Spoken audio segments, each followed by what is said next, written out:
I'm Tim O'Malley, CEO of Atima Media and Marketing. Welcome to the 20th Annual Hospitality and Tourism Summit, and specifically a great presentation entitled 15 Tourism Industry Trends to Help You Plan for Success. We're producing today's panel live with the help of our friends at Expo. They've been great registration partners for years and have created this virtual platform that we're using here today. We hope you enjoy it as much as we do. On the topic of shout outs, we're so fortunate to have some fantastic partners that have helped us produce this event. I'd like to thank our premier sponsors, Navy Pier, Skydeck Chicago, Fashion Outlets of Chicago, the shops at Northbridge and Old Post Office. I'd like to thank our supporting sponsors, Live Art International, Safe Expo, and Salvi Media.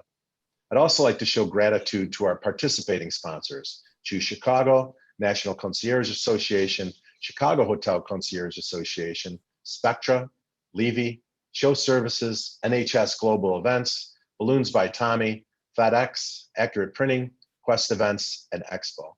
And finally, I'd like to thank Chicago Magic Company, Compass Hotel by Margaritaville, Sable Hotel on Navy Pier, Signature Transportation Group, Boston Beer Company, Chicago Loop Alliance, and Offshore. In fact, please join us at Offshore for our 20th anniversary celebration of the summit at 6:30 on Tuesday, right after the trade show. Located on Navy Pier, Offshore is the world's largest rooftop bar. So it's got expansive views of the skyline and the lake, as you can imagine. We'll have some great entertainment. In fact, it's a band called the Ron Burgundies, which I can't wait to see. And great entertainment, food, and beverages. So if you haven't registered for it, you can do so through our website at www.hts.events.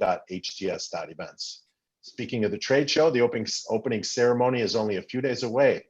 So I really look forward to seeing you at 12:30 on Tuesday. We're so excited to get our industry back together, and we're going to do it safely. It's so important that we take this step together as an industry to show people that Chicago is open to host visitors and events. It's time. So together, we can lead our industry back towards normalcy. Tuesday is going to be a fantastic day.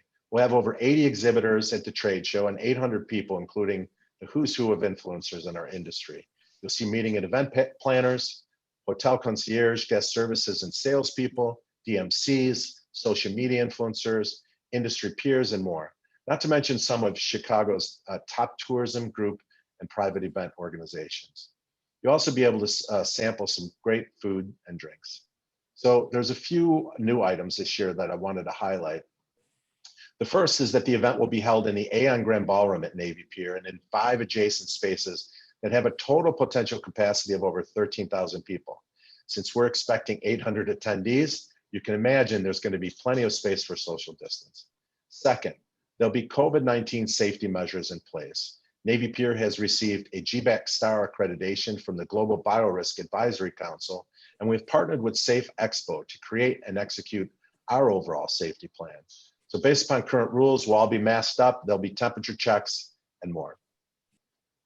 Third, we'll be offering tours of Navy Pier and the new Sable Hotel. If you haven't seen their new offerings for events and for visitors, you don't want to miss this. And finally, we'll be producing an entertainment showcase this year, brought to you by Live Art International. If you're looking to find entertainers to book, or if you can't wait to see live entertainment, you need to come to this. You'll see one of Chicago's hottest bands, amazing magical performances, and a variety of Chicago's greatest talents, from blues to pop to classical. I personally can't wait for this one. So it's just so important that we take this step together as an industry to show people that it's safe to get together again. It's definitely time. We're fortunate to have had some great partnerships over the years. As part of our 20th anniversary celebration for the summit, we wanted to bring forward some of the stories of businesses that have participated in the summit over the years. So here's a story from a true Chicago icon and one of the hottest attractions around, Skydeck Chicago. Hold on one second, please.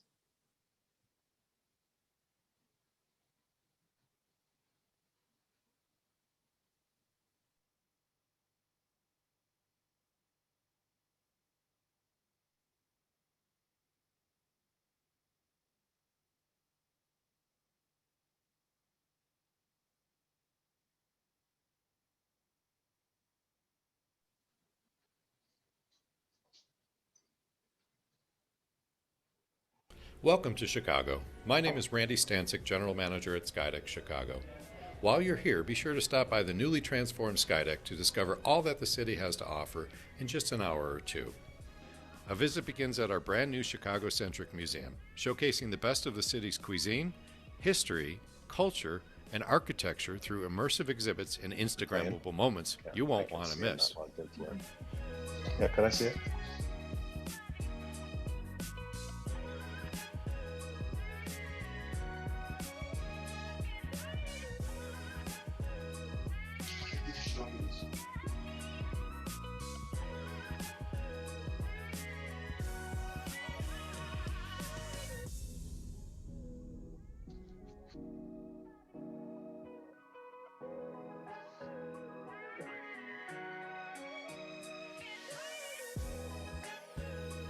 What did you say?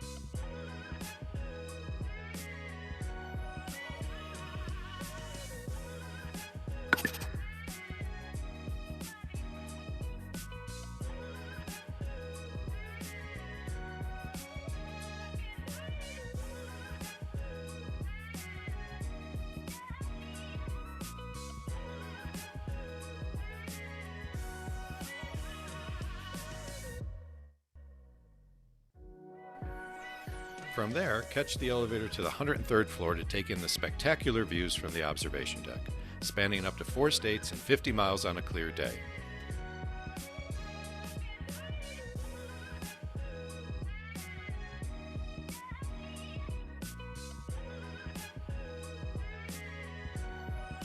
If you dare, step out on the ledge, glass floor viewing balconies for an unforgettable, unobstructed viewing experience.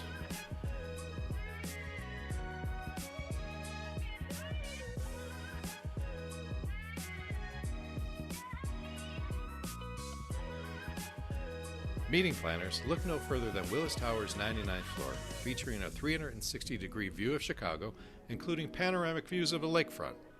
Our flexible venue space can be set up in multiple formats and is sure to impress your guests.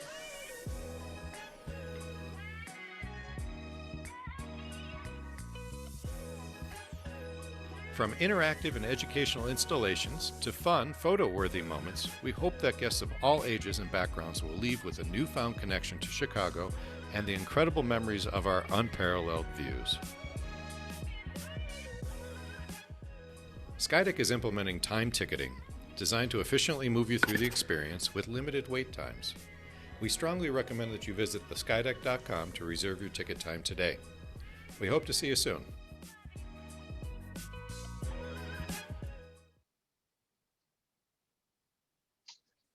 So I've had the opportunity to tour the new Skydeck, and it's definitely a must-see, which is a great segue to our next speaker, Randy Stancic. So Randy is the GM for Skydeck Chicago, and he and his team have spent years reimagining and redefining Skydeck Chicago, and the results are nothing short of magnificent. Thanks to you. Congratulations, Randy.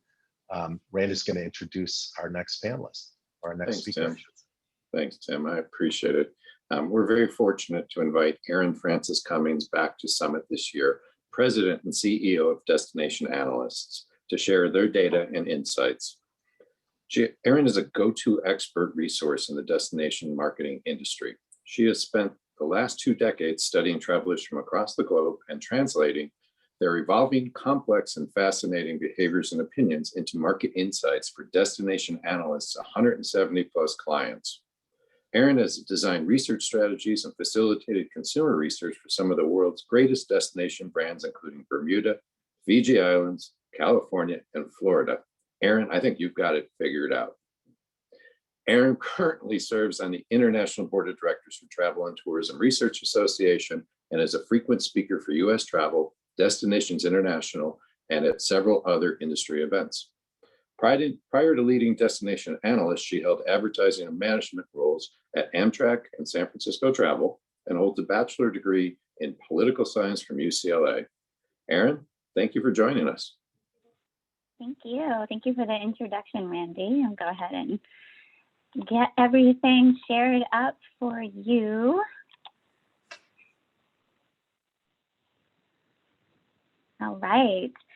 So my firm, Destination Analyst, we are a full-service market research firm. We serve the global travel and hospitality industry. We provide deep insights into audiences, brands, and marketing performance through expertly designed research. Today, I'll be sharing with you the key trends that most recently emerged from our extensive ongoing research into American consumers' perceptions and behaviors around travel. These findings that I'll be sharing with you today are a product of our independent, unbiased research, which we do as a third party and not in direct partnership with any marketing or advertising agency. It's provided to help you as part of the greater travel and hospitality industry navigate the recovery from the COVID-19 crisis. This is from our Coronavirus Travel Sentiment Index, which we started March 15th of 2020, heading into its 65th week. It's a weekly survey of 1,200 American travelers from each of the 4 major regions of the U.S. We survey new travelers each week. The data is weighted by geography and demographics to ensure that it is reflective of the American traveling population. Most of what I'll be sharing with you comes from data collected just a few days ago between May 26th and 28th. And you can always get a recording of this should you need it from the Atima group. So I always like to start with some context, the top news stories as Americans were answering our questions. So we have historic low cases in the U.S. We saw for Memorial Day, people did get back out there. That gray line is 2021, the orange is 2020, and that blue is 2019.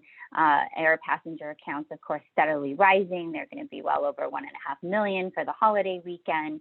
And the media around travel has turned from is travel to how to travel. So there's clearly an understanding out there that people are back on the road. And you can also see the moving past of the pandemic in how it's being treated in other ways. We're very much seeing stories on understanding the long-term mental effects of the pandemic and its impact on our emotional wellness. So the team and I conceptualized this presentation. We went with 15 trends with the understanding of the fluidity of the crisis situation, and that would probably change things. I certainly have more than 15 trends to show you in this presentation, but I have distilled these down to 4 key takeaways for you. First, COVID-19's impact on travel sentiment reached historic lows, and excitement and support for tourism has accelerated. Second, attending large events is increasingly perceived as safe, yet we still need to do work to continue to build traveler confidence. Summer travel demand is healthy, but expectations for pandemic precautions remain as travelers still feel some distance from normal. And fourth, there is widespread growth in marketability across traveler segments as travelers' desired experiences are expressed through the destinations that they are choosing to go to. So starting with our first key takeaway, COVID-19's impact on travel sentiment reaching historic lows and excitement and support for tourism accelerating. The proportion of Americans concerned about contracting COVID dropped another 10 percentage points in the last week, now well below 50% at 43.3%. And the proportion unconcerned has been increasing. That's that blue line here. It's getting close to surpassing those concerned about contracting COVID. Those concerned about family and friends contracting COVID. This is usually much higher than personal concerns. It's also falling another 8 percentage points, now at 52.8% of Americans highly concerned about friends and family contracting. And there's a similar trajectory here. You look at that blue line. The blue line is those unconcerned about it, and that is rising. Hopefully we'll surpass the orange line soon. Worried about the pandemic's impact on personal finances also hit a historic low at 44.3%, and the proportion unconcerned, again, rising since January. Concerns about the pandemic's impact on our national economy, however, that's taking longer to come down, but that did at least still reach a historic low this past week, coming down to 69.3%. As you can see here, that those with little concern about the pandemic's impact on our national economy, while still rising, it's still only at 14.1%, so a long way to go on that metric. But if we look at Americans' expectations about the pandemic, which is at the top of this chart here, less than 10% think things are going to get worse in this country in the next month. Instead, you can see at the bottom of this chart, 2/3 believe that things will continue to keep getting better and better over the next month. And here's a trajectory of optimism and pessimism mapped out over the last 15 months, because the American travelers have consistently been hopeful about the future this year. This is the average perception of being unsafe of the more than 24 travel and leisure activities that we track in our research. So we take the average of these. Just 25.9% perceive travel and leisure activities as unsafe. And that is less than half of what it was at the start of the year and is indeed another pandemic record. Now 48.5% are firmly confident they can travel safely. If you look at the blue line here, we see that confidence really took a positive turn in March. And those who lack confidence in traveling safely, that also hit a historic low. Now less than a quarter of Americans would feel guilty traveling. In fact, those who won't feel guilty at all traveling is now at 54.1%. That is a pandemic record. Similarly, only 26% say they are avoiding travel until there's more resolution of the pandemic. This is half of what it was at the beginning of the year. Also, almost half say no, they are not avoiding travel at all, and that's a record high. Excuse me. And what all this confidence and lack of fear around travel means is Americans are in such a positive state of mind. Travel readiness hit 77.9% this week, the highest it has ever been in the pandemic era. 71.6% express high levels of excitement about previously unconsidered near-term travel. And the strength of that excitement for travel has intensified. And when it comes to their openness to travel inspiration, do they want to see your marketing messages right now? 70.3% are highly open to travel content. And again, you see the intensity of that openness has grown. And more Americans are also welcoming tourism locally in their own communities. 2/3 now feel comfortable going out for leisure activities locally. And this started breaking records seen earlier on in the pandemic back in February of this year and now has hit another high. And when it comes to tourists in town, 31.6% say they don't want them, but 33% say they do. And that means for the first time in the last year and a half, the proportion reporting they want tourists in their own town finally outweighs the proportion who do not. 57.1% report they'd be happy to see an advertisement promoting their own community for tourism, reaching a record high. In addition, when asked if they would be happy if conventions and conferences were planned in their own community this summer, 41.8% said they would be. In comparison, just 19.6% said that they would not be. So how has all this positivity impacted the willingness and desire to be around larger amounts of people again? Well, we found this week that perceptions of these events like conventions and concerts, that's definitely improved. But there's still more work in processes that are needed to get us fully back. So first, let's look at the perceived safety of conferences and conventions from the start of the pandemic until now. We've gone from 83.5% saying these events were unsafe to only 34.2% saying so now. However, you can still see the wait and see type mentality among many travelers, as the percent willing to rate these events as safe is at 34.2%. So the remaining third remain neutral. When it comes to safety perceptions, and you'll see this later, desires for pandemic protocols, or when it comes to the desires for pandemic protocols, age and geography matter. So compared to younger generations, our baby boomers are likelier to feel these events are still not safe.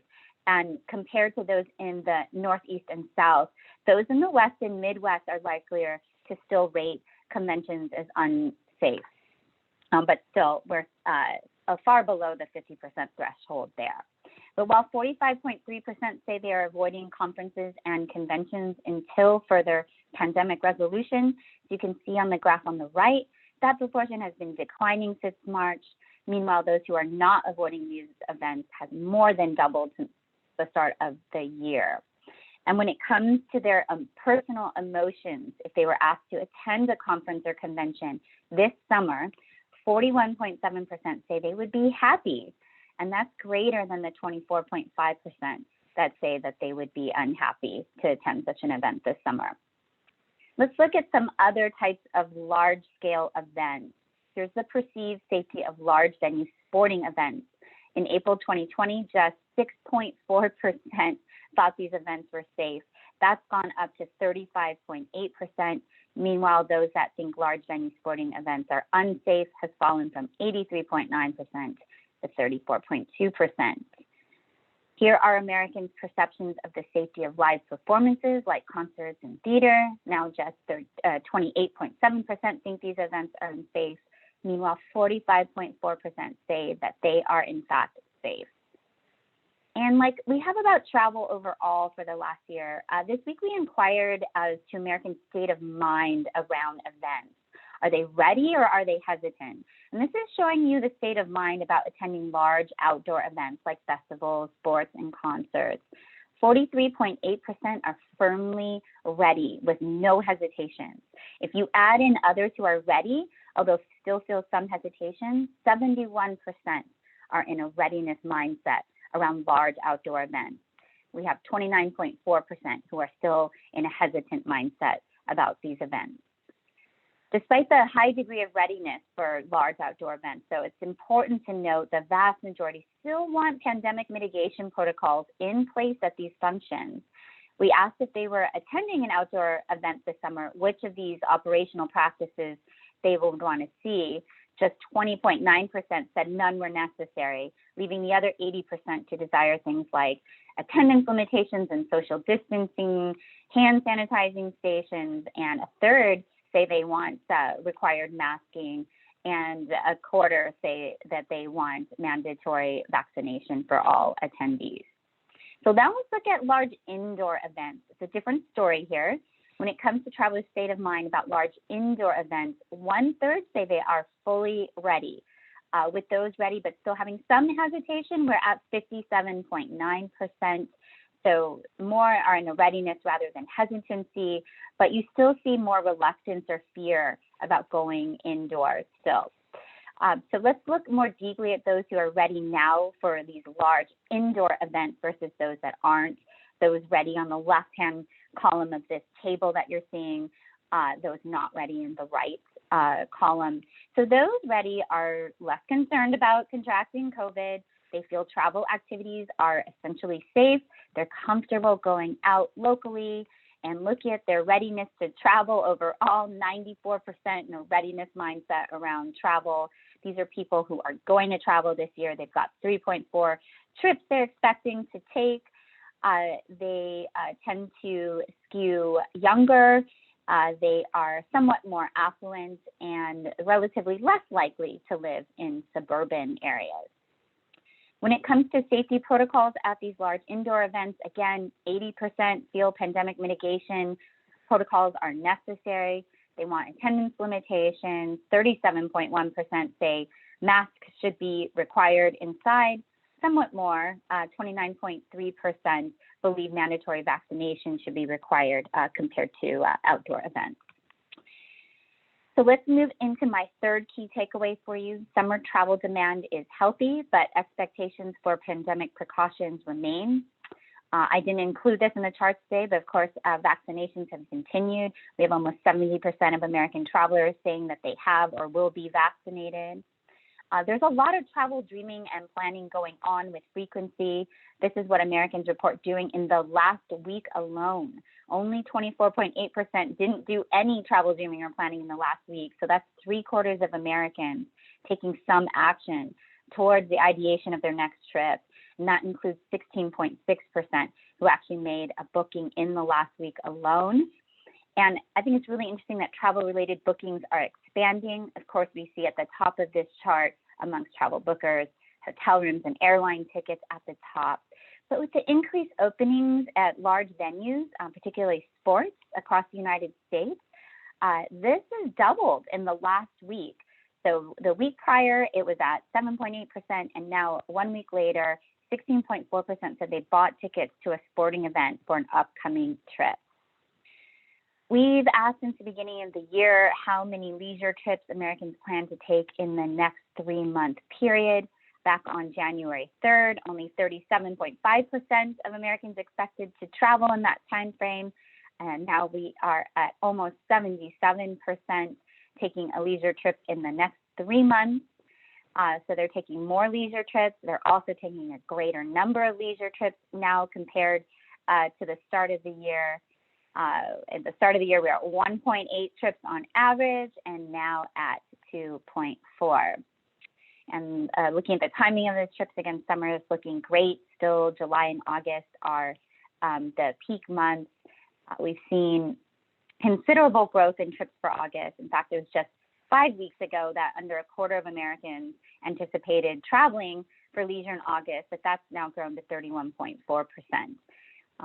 And for our urban destinations out there, it's been good news these last few weeks. Visitation continues to return to these types of destinations. When Americans are asked which types of destinations they're going to visit on their upcoming trips, 42.1% report they're going to visit an urban destination. That's up from 37.8% just in the last week. And you could see the percent change in desired or plans to visit these types of destinations since the start of the year. We have a 14% increase in those saying that they are going to visit cities on their travel in the next 3 months. We also asked more exploratory question about the kinds of travel Americans are going to take this summer. Nearly half are planning what is described as a relatively low-key escape close to home. 40% say they'll take a more involved trip with a longer stay, nicer lodging, interesting location. And 1 in 10 say they're planning a bucket list vacation this summer. And we have 1 in 5 that say that they don't expect to take any of those types of trips. So let's look more closely at who these travelers are taking these types of trips this summer. When we analyze by generation, baby boomers the likeliest to say they're taking the low-key escapes this summer. We've got 41.3% of millennial and Gen Z travelers planning on taking more involved trips. And by and large, millennials were the likeliest to anticipate taking a bucket list trip. Despite baby boomers demonstrating that they're potentially marketable for travel, almost half say they're not going to take any of these kinds of trips that we described in this question this summer. Looking at these summer trip types by household income, as well as the number of trips they're going to be taking over the summer, those planning low-key trips, they have an income of a household income of about $97,000 and anticipate taking 2 leisure trips. Meanwhile, those who are planning more involved trips and bucket list type of vacations, they make more money, expect to travel more in the future.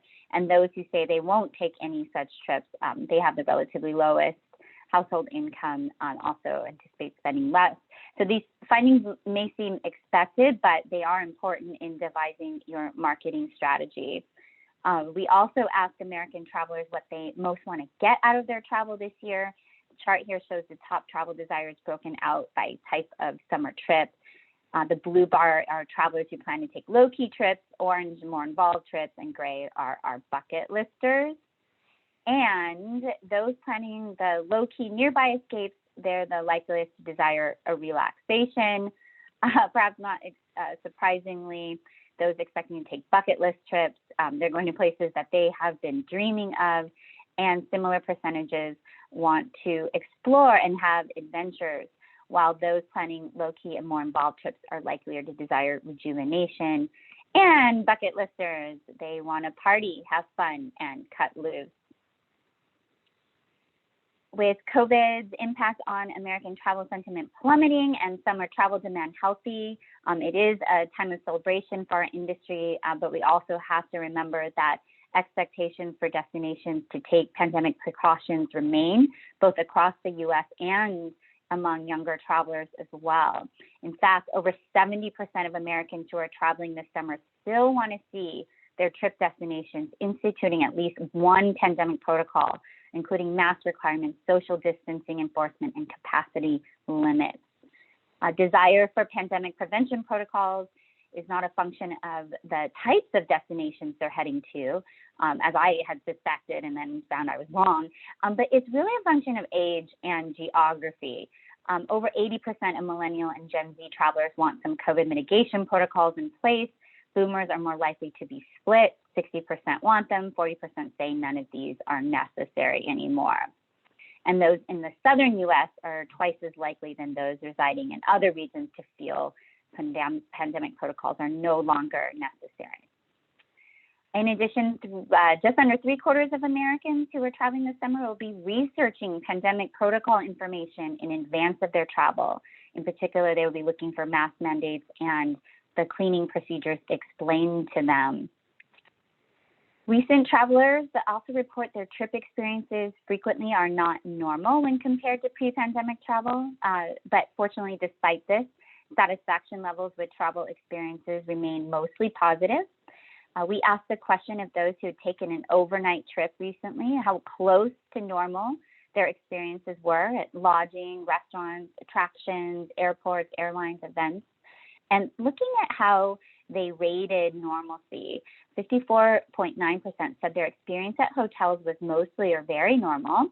But on board airlines is where the majority are still feeling that it's not normal. So we look over at their abnormal ratings. You see that over here with 57.4% saying on board the airline, not normal. 45.1% still feeling some abnormality in the hotel experience. So some ways to go there. We asked them about their satisfaction with the travel and hospitality experiences they had on their most recent trip. Again, fortunately, satisfaction remained high despite the lack of entire normalcy. Hotels, 80.4% satisfaction. Airport businesses came out on the bottom of this list, but still at 72.7% satisfaction. Here's the flip side of that question, looking at neutrality and dissatisfaction, 27.2% in the airport and 19.4% in lodging. And here are those two data points mapped for you together, looking at normalcy on that x-axis and satisfaction on that y-axis. Restaurants and lodging currently in that ideal quadrant with more satisfaction also being closer to normal. These are the problems recent overnight travelers experienced, but do note that 2/3 of travelers said they experienced none of these, or excuse me, 1/3 experienced none of these, so 2/3 did have something. And of course, the issues, I think this is kind of good news. It's at the top here is that things are not open, and that will, of course, continue to improve. Here's the poor service, that's far below at 19.2%, and then crowding at 15.6%. As you're probably all acutely aware, our industry now faces another crisis, the labor crisis, and our customers are noticing 40.5% agree that on their most recent trip, businesses in the travel industry were having trouble providing adequate service to travelers. Nevertheless, my fourth and final takeaway is back on a positive note. Based on our predictive indices, there's widespread growth in marketability for American traveler segments. I'm going to blow through these really quickly because they're sort of chart heavy. We have an index that we produced since the start of the pandemic to look at traveler segment potential for marketability. This is what a healthy travel outlook looks like before a crisis like COVID hits. This is what the travel outlook looks like now. So you see some growth there over to the right side of what should be a bell curve. We track a number of traveler segments. They're all showing increases in marketability. So I'll just blast through these. Air and cruise travelers by gender, we're seeing some equity there. That wasn't always the case in the pandemic. Boomers becoming more marketable. They're even pulling ahead of the other generations. And then by geography, the Midwest and South showing the most marketability, by residence type, suburban and rural, more marketable compared to urban, and by lodging type, those that see an Airbnb and other types of peer-to-peer lodging, they are at the top of the travel marketability. And just finally, as people are more marketable for travel than they've been in the pandemic, wanted to have you explore the relationship between desired experiences and destination choice. So that's here on this table. And when it comes to what they most want to get out of travel, those headed to cities are relatively less interested in relaxation, but most seeking great food experiences. Those looking to party and cut loose during their travel are likely to be found in beaches, mountains, and theme parks. Those heading to rural areas and small towns are more likely to be driven by the desire to experience new places and things. And of course, those seeking adventure and exploration are likelier to be found in parks and mountains. So these are your 4 key takeaways. Again, if you would like more findings into travel sentiment from this and other research we produce, you can follow us on social, and you can always sign up on our website, destinationanalyst.com, to receive our weekly findings via email. And with that, I thank you so much. Questions? Thanks so much, Erin. Was there any questions for Erin? I don't know if there's some in the chat. No Q&A so far. Okay. All right. Well, Erin, thank you so much. I've been following you since the pandemic began, and this seems like the best news you've ever delivered. So I love it. Thank you. It's so encouraging to hear. It certainly made my job a lot easier. Yes, you've become the sunshine, purveyor. So that's fantastic, especially in our industry. So I appreciate the data. It's very helpful. And Dylan and I were just actually talking. It'll be interesting to see how people use this data later in life, because what you've put together here over the last 14, 15 months is so impressive. So I'm sure people will be using this for years to come. So thank you. So how about a big round of virtual applause for Erin? And also a special thank you to Randy Stanzik and Skydeck Chicago for sponsoring today's event. Finally, I look forward to seeing you on Tuesday. Finally, the summit, the trade show at Navy Pier, will be starting at 12:30 with opening ceremonies. It's supposed to be a gorgeous day. Can't wait to see you guys there and get the industry together again. So please spread the word to any of your industry friends, and we look forward to seeing you all on Tuesday. Thanks so much. Have a great day.